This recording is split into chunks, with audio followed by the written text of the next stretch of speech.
What is your opinion on the groups of Muslims who protest against the closing of mosques due to coronavirus? On the basis that would imply fearing other than Allah. The question posed is that what is my view regarding those Muslims who are protesting against the closure of the mosques in different parts of the world, and they're saying that you are fearing others more than Allah. As far as I am concerned, I am against those people who go to extreme. La taglu fi dinukum. Do not commit excesses in your deen. As far as the guidance given by the Prophet Muhammad, the Prophet clearly said in Sahih Bukhari, in various hadiths which I discussed in my previous sessions, that when you know of an epidemic, of a plague in a particular land, don't go to that land. And if you're in that land, don't leave that land. Various hadith. The Prophet said, if you see a leper, run away from him as you have seen a lion.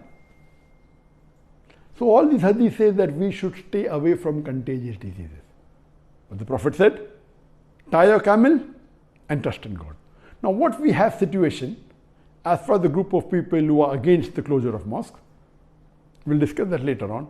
What if you see the different scenario world over of Muslim countries? The first Muslim country, I won't take its name, the first Muslim country that openly announced that they're going to shut the mosques because of coronavirus. In that country, there was not a single death due to coronavirus. There were few, hardly about 40, 50 positive cases of coronavirus, COVID-19. As a precaution, they closed the mosque in complete country. Many Muslim scholars objected, and within a few days, many Muslim countries all over the world followed it. I am not against closing the mosque to protect yourself from COVID-19 if it's a requirement. But don't go overboard. To give a statement that you should fear Allah and no one else is not correct, because the Prophet was the person who feared Allah much more than us. He said, run away from a leper as though you have seen a lion. He said, when you know of a plague, don't enter that city. If you're in that land, don't leave that land. These are precautions. We trust in God, but we have to tie a camel. But what we see, that some of the Muslim countries were over precautious. They're not tying the camel, they are strangulating the camel. In some countries, when there is not even a single case of coronavirus, COVID-19, they shut the mosque. This is nonsense.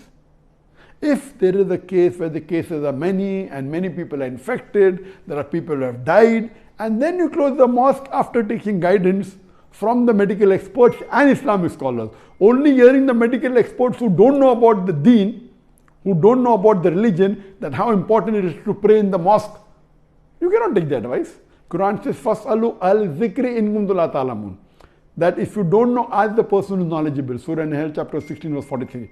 And Surah Anbiya chapter 21 verse number 7. So there should be a striking balance. So if the infection has spread quite a lot, and you think that opening the mosque will really cause many more people to be infected, not just being over precautious.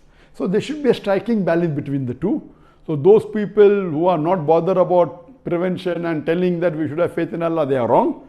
And those people who are over precautious and closing it beforehand, even they are wrong. So we should not commit excesses in your religion.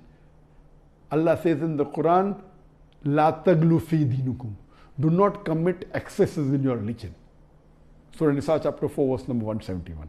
So my view is that even if you take precautions, as I mentioned in my earlier answer, take precautions. You can take a sajjada, you can take a musalla, a prayer mat, wear a mask, hand sanitization can be done, do wudu at home, spend the least time in the mosque, go to the restroom in your house, don't shake hands, read the sunnah salah before the farad salah at home, after the farad salah sunnah at home. Take all these precautions and continue till you think it is possible. When you think it is really required to close, and then you close, I've got no objection. But don't be over precautious. And when the thing subsides, also open it as soon as possible. if you take precaution and proper guidance, having a proper session with the health authorities and the Islamic scholars in consultation and then taking the decision, it's correct. But just taking a decision to please the world or to please the other people or to say, no, I will continue praying, this is not Islamic. So don't commit excesses, follow the middle path.